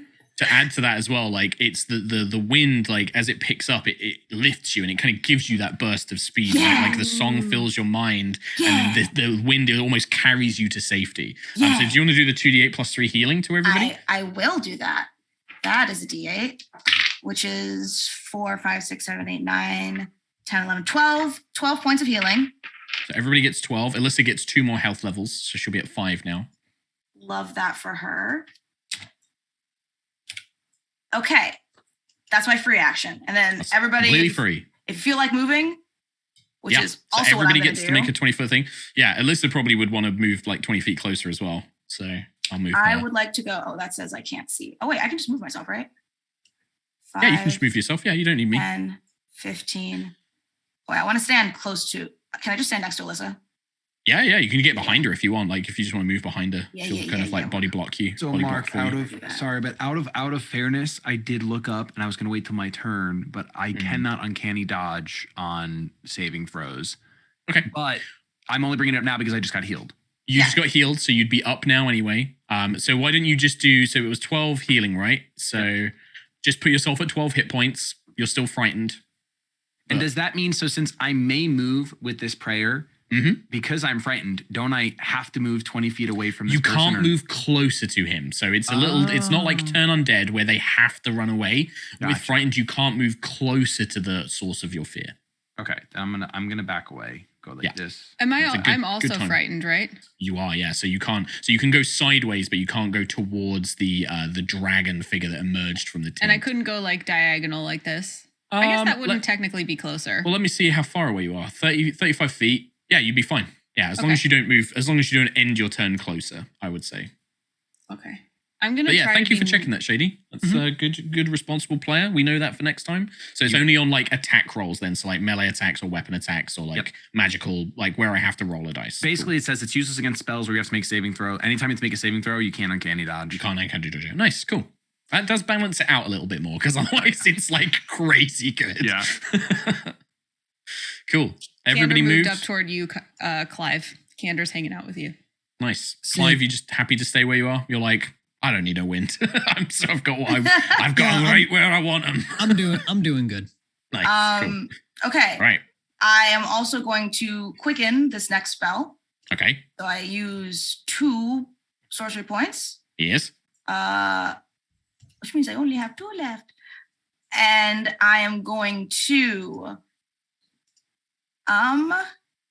since I'm using this bonus action, my fan stays put. That's fine though. I'm going to Toll of the Dead Lady Woman, Okay. which is a wisdom save of 15. 21. She does seem to be quite wise. I and yeah, had that feeling. you ring the bell. Yeah. The bell sounds, and she kind of like clutches her head, but then seems to cleanse her mind. You know what? Fine. That's fair. I don't care anyway. I really wanted to do this, which is I'm going to cast at the 3rd level guiding bolt at Mr. Undead Man over there. I'm assuming he's undead and this is radiant. Mhm. I I feel mean, like that has maybe. something to do with it there. But let me see the hit first. What level are you casting Guiding Bolt at? Just At, first level? at the 3rd level. 3rd level. Nice. That's 19, 20, 21, 22 to That will hit. hit. Yep. That will Cool. definitely hit. Dope. That's 66 of radiant damage. Radiant damage. I will say radiant damage doesn't do any extra, but there's no resistance there. Damn it. So no 5, vulnerability. 6, 7, 8, 9, 10, 11, 12, 13, 14, 15, 16, 17, 18, 19, 20, 21, 22, 23, 24, 25, 26. 26 points of radiant damage. 26 points of radiant damage. The light seems to burn as it strikes this creature, and it does let out this horrible kind of like howl. And you see the eyes flare green for a moment, clearly in pain from such a divine source of magic. But he's still alive. Still standing. Well, that's rude of him. And then it's my Waterboy's turn. Okay. And he is going to hit the woman in front of him Okay. in the face. Dirty 20. That's a hit. Cool. 1d10. She seems tough, but not too hard to hit. Okay. 8 plus 9. Math. 8 plus 9 is 17. 17 points of... 17 points. She takes another heavy blow. Pretty much all of the healing from the potion completely expended as she kind of staggers back, clutching her chest. That's unfortunately all I can do. Is that it? That's your That's full it. turn? It's a good That's turn. all. You did a lot. That's all I can do. You did big heals. You did damage. You did a lot. On the Dragon Blessed's turn, she is gonna cast a spell. It's a spell. Does anybody have counter spell? I don't know if anybody does. Nope. I wish I did. Okay. In that case, she's going to cast Mass Cure Wounds. No, what a bitch. Yes. Disgusting. DM healing enemies. I'm Gross. so mad. Why I was have setting you up seen for such all a of thing? these like healing flames that I had set up. I had such a good plan. Now they're all gonna go away. Can't believe you've done this. Wait. I can't believe you've done this. Actually, though, the text just says the flame appears when someone dies. It doesn't say it disappears when they come back. No, it doesn't say that. Nope. Good. Wait, but they're dead though. They're not like unconscious, right? I mean, I don't know. Do you guys die when you get 0 hit points? But we're not enemies. But we're not. We're special. We're the heroes, Mark. Yeah. favorite. And you I will said tell they I were will burned corpses. Yeah, absolutely. I will tell you this, that yeah, pretty much these Draconians, like when they die, they explode in fire and things like that. They don't come back. However, she's going to heal herself. She's going to heal the big scary undead dragon. Her healing still affects it. The 2 little boys next to her, and that's pretty much everybody that she can heal. But that is, so that's going to be 13 there. 30, I mean, I rolled pretty bad. Oh no, sorry, it's going to be 16. I'll give them another 3 each because I forgot to add her wisdom. And then where are my little boys? They're dead. They're gone. They don't exist. Two of the little boys are all good. Yes, arise, my little children, arise. But yeah, that is going to be her full turn. That's her full action. She doesn't really, you know what? She's actually going to risk an opportunity attack from the big thing. And she's gonna go running. 5, 10, 15, 20, 25, 30. She's going to go running and try and get away. Oh, this guy's dead. I could have just run through. Oh, no, there's fire. We know like fire. I go 5, 10, 15, 25. I'll run this way. Yeah, so water elemental, Draconian spirit gets to make a opportunity attack. 21. Yeah. That's a hit. Yep, Cool. That's a hit. Probably going to knock off all the healing I just did. But... I sure hope so. Dirty little 8, 9, 10, 11, 12, 13. But I love how players hate it when enemies heal. That's a 17. That's literally 1 point more than her healing did. Nice. Okay, That's great. what you get. That's what you get. You elven bitch. Alyssa, who is actually conscious now, gets Yes. a turn. And Alyssa is going to use her militia barrage. Nice. So this is a free action as well. So what does yes. Militia Barrage do?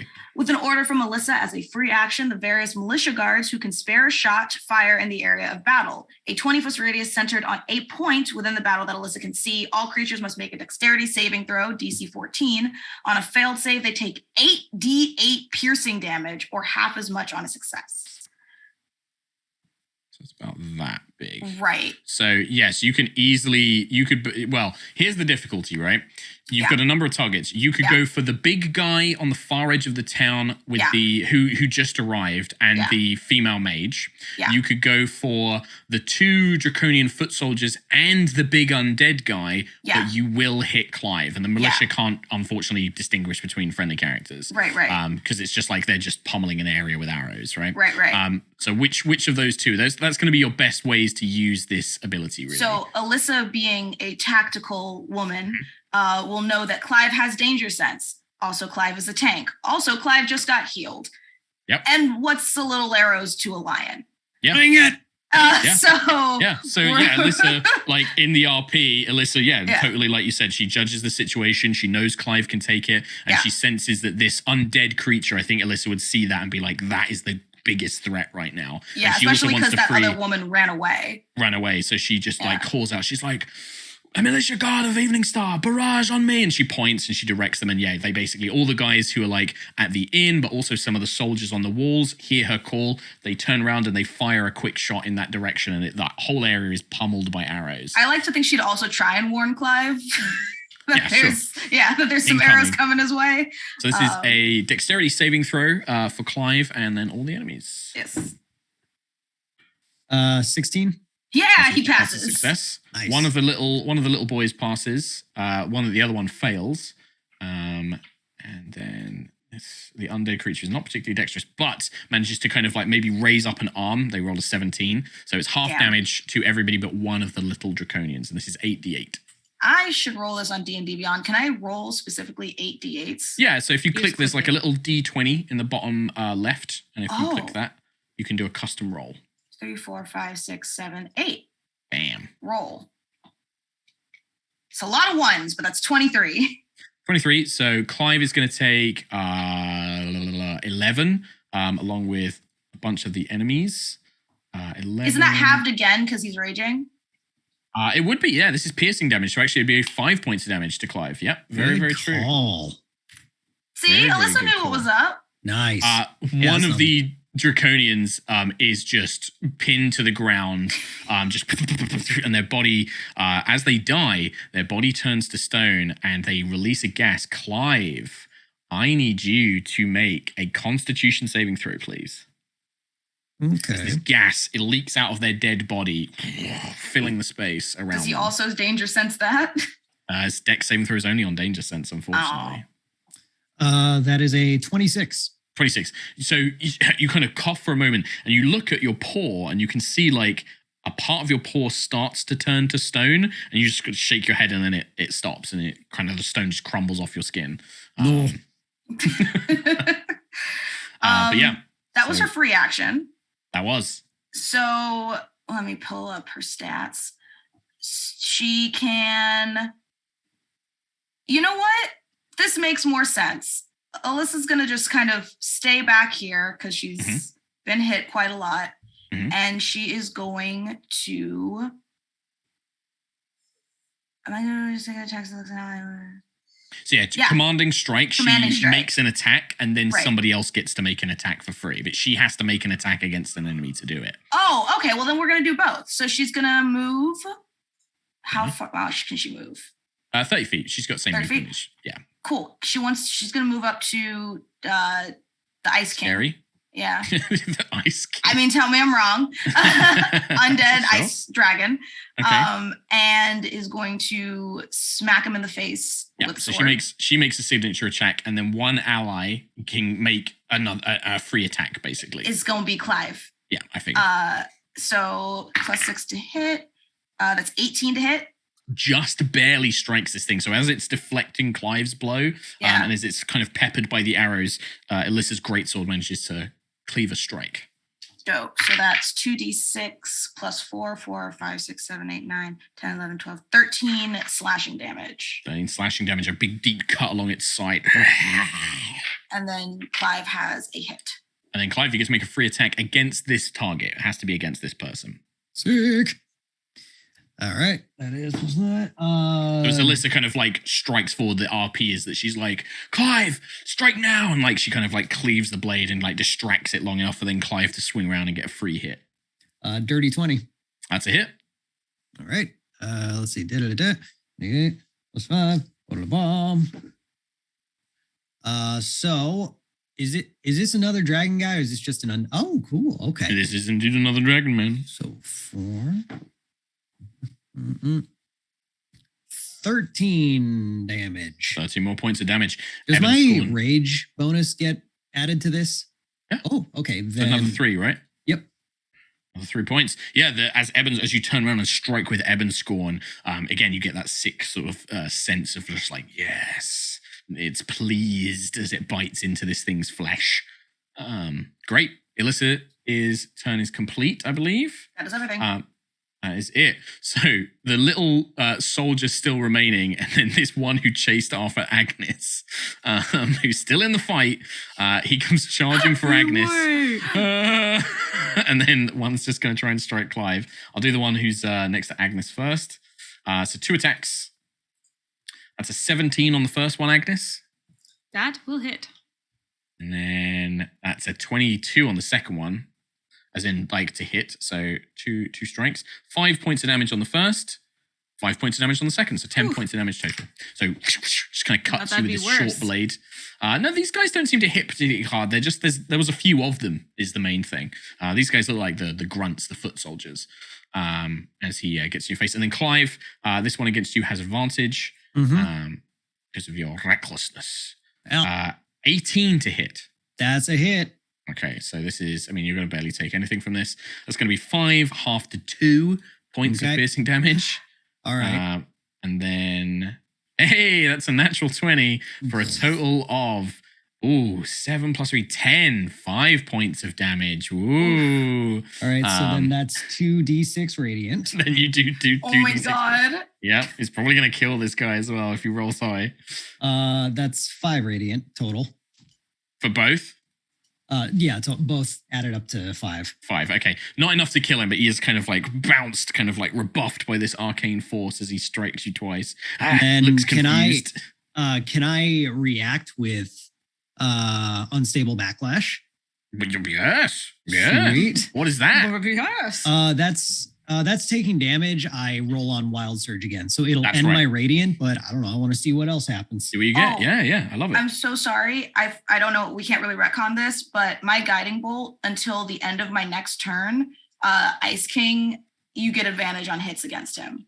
It's the first attack against him, which I think would have been Alyssa's, which hit anyway. So it kind of balances out. Oh, the next attack roll made against this target before the next one. Gotcha. Yeah. I thought it was all. Never mind. No. It doesn't matter. Just the first one. Cool. What'd you get, Nate? That's a 1, which is each creature of your choice that you can see within 30 feet of you must succeed a con saving throw or take 1d12 necrotic. Okay. So that's going to be the little guy and then the undead boy. The undead boy doesn't take any. But the little guy, who's quite injured, is a 10. That's I'm saving throw. Fail. So let me roll on that. D12. This is the weird one. It's a big boy. Big boy dice. Oh, okay. That's 12. Okay. I mean, what was this, like black necrotic what? Succeed on a con save or take 1d12 necrotic damage. Okay, cool. What does this look like from Clyve then? Because this is your weird ass barbarian. Like this guy evaporates into like he's like drained of life, like the end of Raise of the Lost Ark. Just like rah! So I'd imagine because this is the guy who just attacked me and activated. Yeah. So what was it, like a sword? Yeah, he's got like a little short sword. I imagine he like stabs his little short sword in my chest, doing like no damage, and then from where it entered, like black necrotic like veins will just crawl out from the sword and overtake him. Yeah, I love it. God. He melts. I need you to make another con save for me. As he dies, he turns to stone and releases this gas. Okay. I mean, you're probably going to be fine. That's a 27. Yeah, you're fine. Unless you roll Man. a 1, I'm pretty sure you're going to pass that. And I gain temporary hit points equal to 1d12 plus my barbarian level. Oh, nice. Oh, so that was from the rage thing. That's cool. Yeah. So that's 8 plus what level are we? 11. That's barbarian level, right? Yeah. It's just okay, cool. Yeah. So 19 hit points. 19 temp. Sweet. Amazing. Sweet. While you're doing that, the big lad over here is gonna, the one who entered is going to stomp his way, No. his big movement, coming towards Agnes. Leave the druid alone. No, crush, kill, destroy. Wants to kind of divert attention away. And yeah, the Draconian Dreadnought is going to make 2 serrated blade attacks and swipe you with his tail, Agnes. That's a natural 1 on the first one, which is a miss. And then a 15 to hit on the second. That'll hit. Okay, that's going to be 16 points of slashing damage from his serrated blade. Bye-bye. Are you unconscious? Yup. Okay. He hits me and she's just poof, flat on the ground. His tail comes slamming down on you, Agnes, and hits you for 2 death saving throws. 2? Yeah, it's a melee attack within 5 feet. It counts as a critical hit, and it inflicts 2 automatic death saves. 2? Yeah, you watch, like, unfortunately, because this thing is like a brute, right? So it swings its thing, and it is, as soon as it hits you with the sword, its tail slams into your unconscious body, and it's like, yeah, unfortunately. Cool. Anna's looking at me, and I'm like, oh, it's the rules, though, and like, it's what the monster I'm not looking would at you. do. I'm looking at my computer screen in abject despair. I mean, look, there's plenty of people that can hopefully get to you and heal you before your turn. Yeah. Well, actually, it's just Tarkal. Yeah. But we'll see. We'll find out what happens. I can't use... Yeah, never mind. You're unconscious, unfortunately. I mean, I was like, oh, it's okay. Candor can come get me and put me next to one of the healing flames. But to activate the healing flames, I have to use a reaction. Yeah, you have to be conscious. Yeah. Yeah. And I don't even know if Candor can't do anything unless you give it a bonus action as well. So... Tarkal, I'm afraid it jumps straight to you. Boy. Oh, your sister's just 1 death save away from gone forever. I don't have any potions. I'm trying to think. Even a medicine check can stabilize. I know, but I'm so bad. I have a -1 in medicine. I mean, if that's all you got. I mean, the other thing is, like, you can risk it, like... It's a 50-50 chance that she makes a success, and then, Azara can probably heal her. Am I allowed to know the turn order right now? It's just me and then enemy? It's you, then Agnes. Oh. Then enemy. Okay. I mean, I have to try medicine check. I have to. Like, there's not... Okay. Yeah, I see my sister go down. Let me just alleviate some concerns. Just remember, it's D&D. Even if a character dies, that's not necessarily the end of the story. Yes, it is. It will gone be forever. For Tarkal and Agnes. It will be. There will be a very dark. There will be Darkal will be born if Agnes dies. Darkal will literally come through. I've been waiting. That would be the anime villain arc for sure. Would he blame Willow Song? He should. It would be so bad. It would be. He should. Okay. Now you gotta die so we can find out.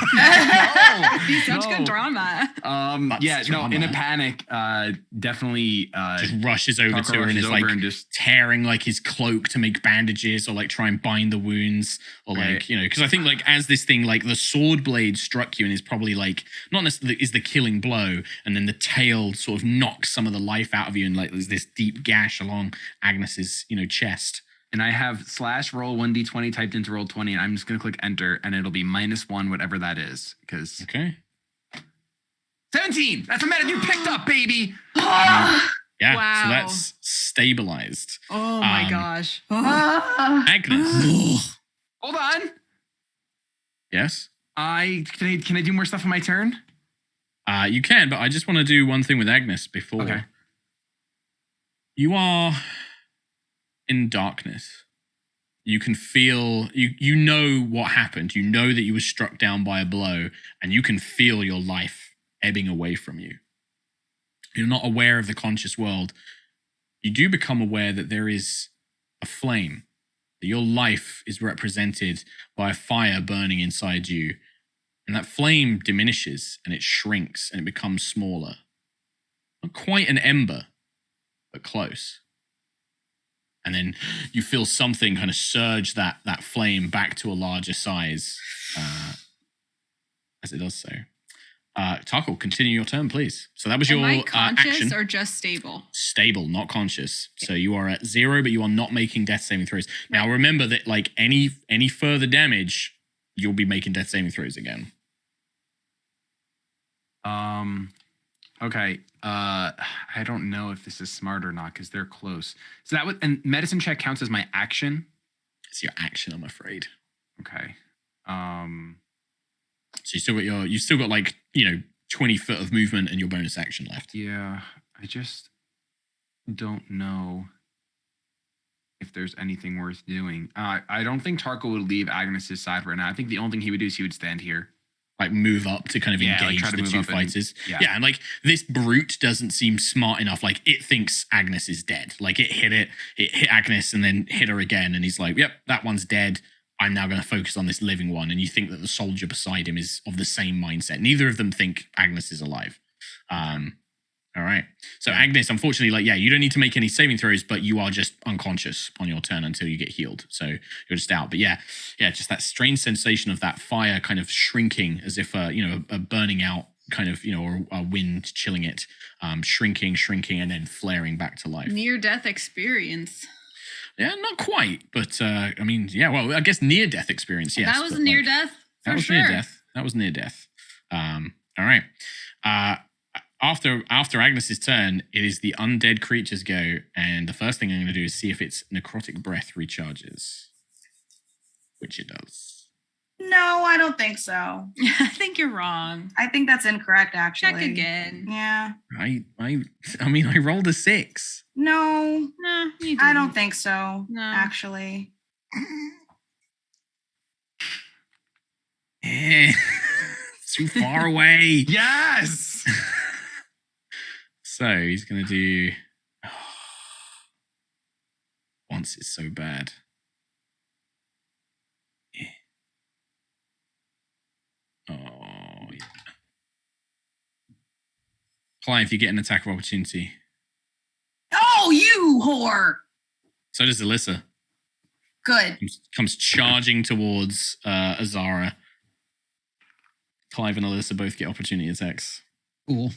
Can opportunity attacks be reckless? No, unfortunately not. 'Cause it's only on your turn you can choose. Thought to I'd make reckless try. attacks. Yeah, no. It'd be cool if they 18 could. plus 6, I'm guessing hits. That's hits, yeah. Cool. People gonna think I'm lying. No. Please tell me. Please Hold on. tell me. Hold on. I'm not touching anything. I'm taking a photograph. There it is. I mean, that's special right amazing. there. I love it. All right. Okay, cool. So anyway. Alyssa gets 13 points of Okay. damage. And then Clyve does a critical hit, which we know does a minimum of like 40 points or something nonsense. Mhm. So yeah, I think this thing turns, and Azara, you see it kind of like scans, and it sees the two Crownsilvers and you separated, and its mouth starts unhinging and disjointing again, and it just slowly starts walking, like arms drooped, ready to just breathe. And it's like going to breathe on you and hit the Crownsilvers behind you. Clive and Alyssa, I think together, Alyssa pins its leg in place. She drives the greatsword down, locks its leg into the cobblestones. It tugs to go and move and looks down, looks up. And that's when Ebon Scorn comes clean across. And how do you want to finish it off, Nate? And imagine if his mouth is agape, about to do it. I would just stab straight through his mouth out the back of his head. So you see this bit where Alyssa's kind of pinning its leg into the ground, and then Clive leans over her and thrusts Ebon Scorn through its mouth. And you almost hear this kind of scream of victory from the blade in your mind, Clive, as you twist it and pull it free. And this thing finally drops completely. Combo! Before it actually drops off the sword as I'm holding it, he just leans in and goes, "Good game." And you watch as Clive. this half dragon just begins to burn in emerald fire, its body gets ignited by green flame and completely overwhelms it. Clive, Yep. that was on his turn. It's your turn now. You've got a little guy, but you can see this Tarkal standing down against this big one, and there is this other mage as well. Where is this mage? She is on the other she's side of over the there. town square. Yes, she's on the other side of the fountain. So let's see. Will that reach? Oh, wait. Let's see. 5, 10, 15, 20, 25, 30. There's also these guys that are standing over Agnes's nearly dead body. Oh, and yeah. moving You're over Tarkal. dying. Yeah, Let's go over there. yeah, that's important. Yeah, Just in let's- case you were wondering. Let's go over there, huh? Okay, you just want to take cool? There is one little guy next to you who'll get an attack opportunity, but I don't think I Clive don't cares. care. I don't think he does. This guy I'm cares. above max 15. HP. I literally It don't misses. care. It misses. Okay. Clive comes bounding forward, like leaping over the fountain. I'd imagine the attack of opportunity is like he's about to swing, and I just like turn back and look at him and kind of huff, and then just carry on. He just like freezes and then misses, yeah. And then you like jump across the fountain, like. Cool. All right. It's reckless time. Yeah, always be reckless. Always. Okay, that's not a natural 20. No. Finally. It's not. God, what a letdown, Nate. It's a 22. 22 hits, yeah. Yep. This thing is, it's tough. It's got like a tough hide, but it's not particularly quick or agile. Mm-hmm. So then that's 2d8 plus 8. Yep. Cool. Cool. 7, 8. So it's 9 plus 8, 17. 17 points. Yep. First attack. Like the blade cuts through its flesh. Mm-hmm. And I'll do that again. Nice. Reckless is once per turn, right? No, it's on every attack you make on your turn. Every attack you make on your turn, you get reckless. Cool. And then any enemies that attack you get advantage as well. 20. Hits. I didn't finish adding. You didn't need to. You're at 20. That's enough. All right, same thing. 2d8 plus 8. 19. Another 19 points. I mean, between these two strikes, you bloody this thing. You can see blood pouring from its wounds. Kind of like looks around at you. Injured, but still standing barely. End of turn, Clive? Let me see here. So for the effect from my wild surge, was that just when it happened? I think it was just when it activated. That's what I thought. Okay, then cool. That will Azara, you're up. Now, Mr. DM. Yes. Hello. That's me. Technically. I'm the DM. I love it. I love it already.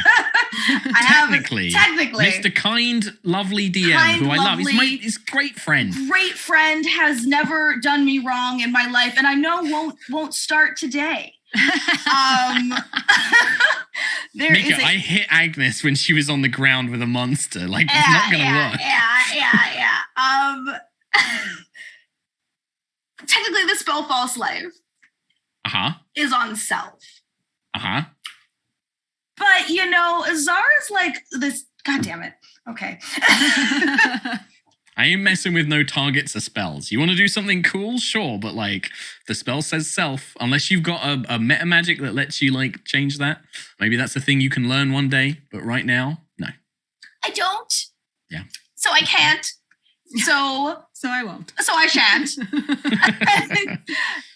Because of my little snafu not reading things earlier, I am tapped out on healing spells right now. I apologize to my party. I am a dum-dum.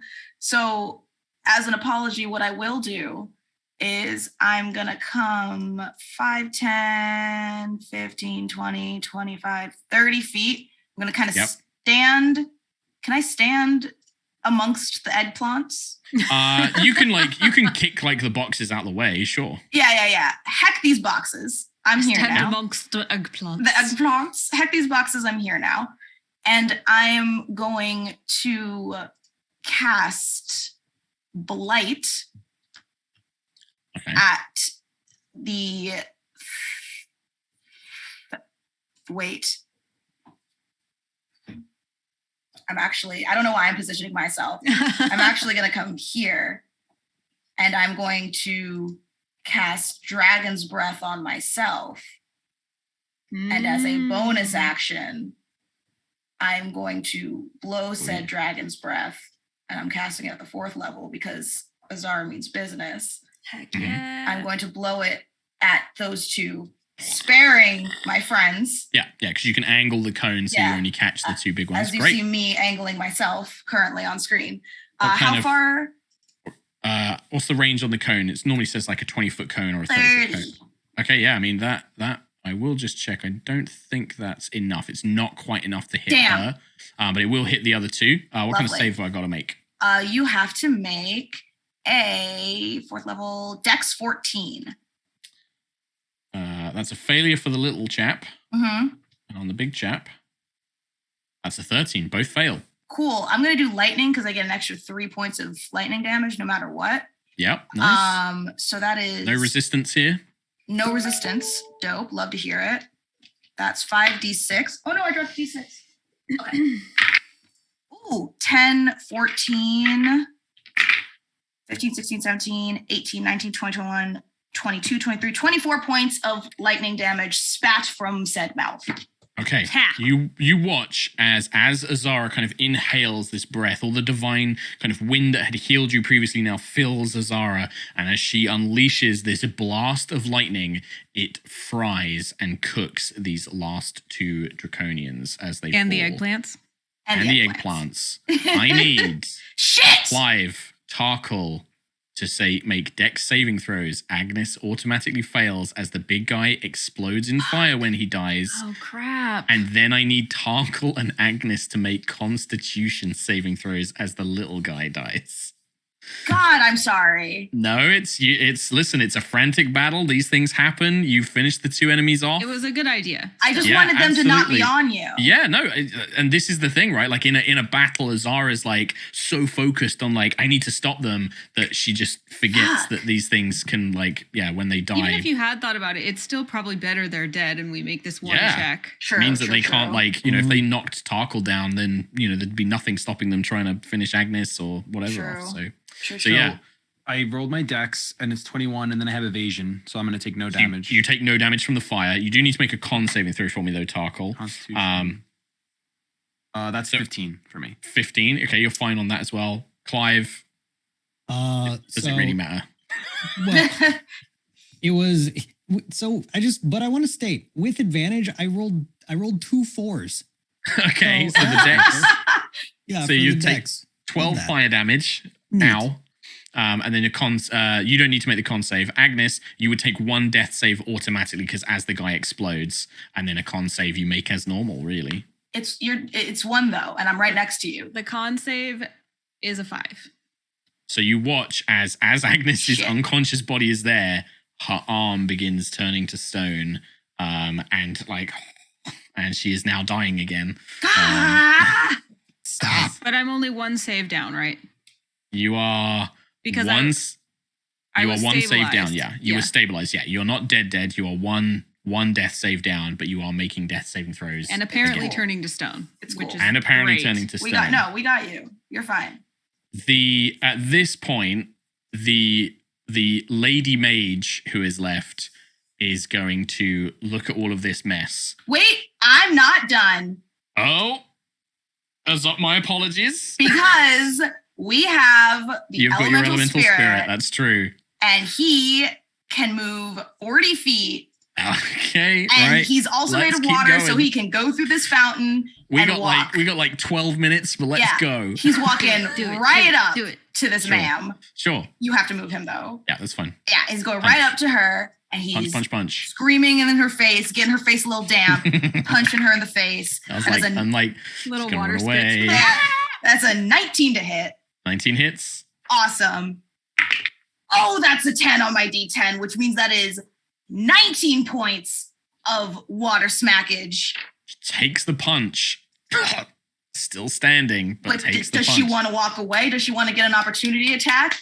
Do you want to try it, girl? I'll tell you, this is exactly what happens, Azara, on her turn. Yeah. On her turn, she touches her chest and turns invisible, and then she's going to run away. Oh so my you may God. make an opportunity attack, but it's You a don't- disadvantage. Oh. You're making me sick today, I'm Mark. You doing know it. that? I'm doing it.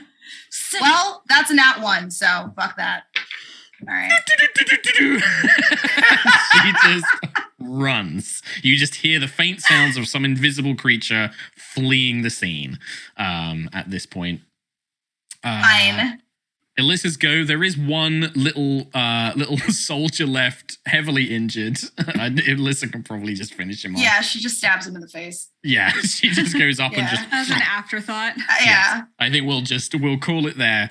It seems that as this battle finishes, as the command structure is broken, your guards have managed to kind of like repel the other foot soldiers who basically retreat into the Kingswood. They flee. Your guards aren't in a position to really follow them and chase them down. You don't have overwhelming numbers here, so they just let them flee and turn their attention to helping the injured, helping those who need it. Yes, Mica. Are we out of initiative? We are out of initiative. Okay. Well, actually, we got to check because Agnes would go. So the next person to go would be Tarkhal, and then it would be Agnes. We need to, because there could be death saving throws here.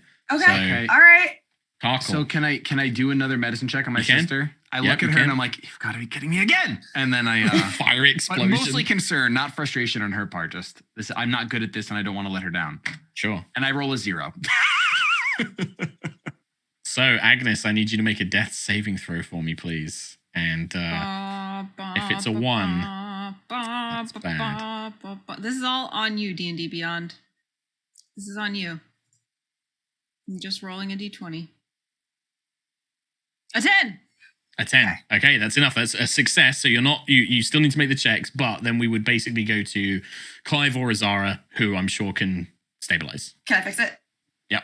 Okay, so I immediately want to run up to her and cast Spare the Dying. She's stabilized. Problem solved. And then I would like to start casting. Is she still turning to stone?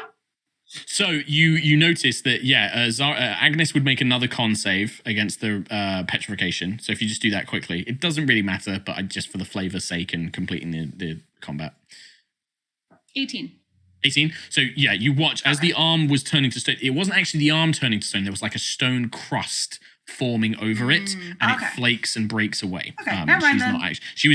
She was basically restrained, and then until she made the same throw, and then it breaks away. After about a minute, it would have gone away anyway. Okay. But so no worry about the petrification there. So you guys are out of initiative. Agnes is stabilized, But she's not up yet, right? she's not up yet. Well, then I'm going to start my prayer of healing. Sure. Xander's kind of like flying around, like worried and peeping and fire. Little sparks are flying off. Pew, pew, pew, pew, pew, pew. And I think, after about 10 minutes, Azara completes this prayer, a wave of healing comes over. But also, guards are coming up and making sure everybody's okay. Alyssa makes, is beginning to clear up orders. And we're basically going to finish things there with this conflict is going to be finished. And then when we start the next session, it will be a kind of like a debrief, maybe up in the keep, where you guys have made sure everybody's okay, healed everybody, and now you've come back to the keep to debrief on everything that's happened. There is some loot. The great axe that unfortunately some of the loot got away with the mage. But it's the other reason she went away. That would have been good loot. Your face was so betrayed. Oh, that would have been magey loot. I love it. The Dragonborn warriors, they have a +1 great axe called the Roaring Maw, as well as a pouch that contains 3 emeralds worth 200 gold each and 25 platinum. Whoa. So that's 250 gold. So it's about 600. It's 850 gold if you just want to count it as that, and then a +1 great axe called the Roaring Maw. 850 gold. 850. Yeah, between the emeralds and the platinum, it's about 850 gold. Can I just know for posterity what did I lose out on? No. Oh God, no, Mica. I'm not telling you that. That's crazy because that mage is coming back one day, and then you'll be like, you. Yeah. Azara's just running full sprint. Yeah. My loot. My loot. A great motivation for the combat. You I love bitch. it. Good stuff. Was that fun? Was that good? Yeah. Yeah. Oh, Love that we got 3 battle episodes in a row. I like That's it, when we go Yeah. without having battle, but then I like when we were this is like a war. And that was high stakes. Yeah, that was Yeah. close. I That's almost kind of died. the thing. Yeah. Yeah, man. Nice. Listen, there's some cool shit with that. If you kind of go back to your dreams with the 6 flames and stuff, there's some cool stuff. But That's very cool. But yeah, I think it's good. We've had a lot of talky stuff, especially in the previous season, and I think having a good string of combats where actually you guys were really pushed to your limits as well. Where it's Azara's nearly out of spell slots, and Tarkal's taking a lot of damage. Even Clyve took a lot of damage at one point. It's good. It's good to push you guys to the test. Heck yeah. I'm glad you guys like the little special defender abilities as well. I'm glad you like those. That was even fun. if Shady didn't get to use it. I didn't. Well, I was scared to use mine because the way it sounds, it's everyone can't see anyone. And It's very good for you to like Yes. disappear and like, you know, pop around doing sneak attacks and stuff. I might change it so it's like an aura around you rather than like the whole battlefield. Okay, I might make it like it's like a change. So I'm going to tweak those things. I'm going to up Clive's one. I'm going to have it do a bit more damage or have like another effect or something like that. I'm pretty happy with all the other ones though. I think they're pretty Cool. good. But yeah, if there's ever another attack on Eveningstar, as long as you're in Eveningstar, you get those cool powers because like you're basically defending your home at that point, and it's like you get to be super home special. field advantage. Exactly. Cool. Exactly. Cool. Well, let's do some shout outs and then that's going to be it. Let's start with the child who nearly died, Anna. Thank you. I'm Anna Prosser. You can find out everything, well, lots of things about me at annaprosser.com and at Anna Prosser on social media. You can find my dog at Happy Nizki, Nizki. She's even cuter redhead than me. And if you like really awesome, subtle, and cool streetwear that has an implication of tabletop RPGs and fantasy, such as this or that, I didn't realize we were wearing the same one until just now. That's awesome. Check out cantripbrand.com, which is Super cool. also owned by Nathan Sharp. I tag you. Hello. In addition to cantripbrand.com, are you in need of some fantastic lo-fi music to stream and or relax and or study and or chill to without the worry of getting a DMCA claim? Well, Always then, Nathan Sharp. I love that. thank you. I would Well, love that for my stream and or free time. yes. Writing things. Well, check out Give Heart Beats on Spotify. We upload lo-fi tracks somewhere around 30 to 50 every month. So go check that out. And Nice. I stream at twitch.tv/NateWantsToBTL and I play the music there. I tag Shady.